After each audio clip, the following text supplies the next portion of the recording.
V Vatikanu se je za današnje opoldansko srečanje s svetim očetom zbrala velikanska množica ljudi. Papež Frančišek je spregovoril z osrednje lože bazilike svetega Petra, ob njem pa sta stala upokojeni prefekt Kongregacije za ustanove posvečenega življenja in družbe apostolskega življenja kardinal Franz Rode ter prefekt Kongregacije za nauk vere kardinal Gerhard Ludwig Müller.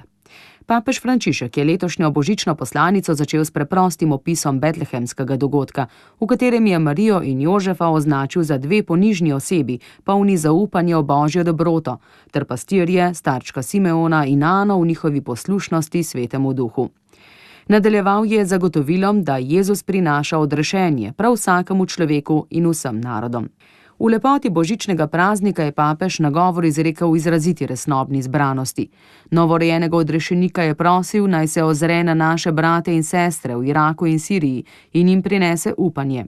Spomnil je na številne begunce, pribežnike, otroke, odrasle in ostarele vsega sveta, z željo, da bi se brezbrižnost soljudi spremenila v bližino, zavračanje v gostoljubje in da bi vsi, ki doživljajo preizkušnje, prejeli potrebno humanitarno pomoč za preživetje v ostrini zime in bi se mogli vrniti v svoje dežele in živeti dostojanstveno.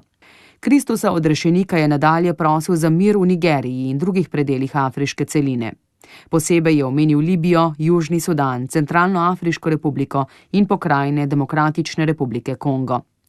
Nato je posebno pozornost namenil otrokom in Jezusa prosil, naj jih reši nasilja, trgovine z ljudmi in raznovrstnih zlorab, naj potolaži družine ubitih otrok v Pakistanu, naj bo blizu zlasti žrtvam epidemije ebole, še posebej v Liberiji, Sierri Leone in Gvineji, ter se zahvalil vsem, ki skrbijo zanje.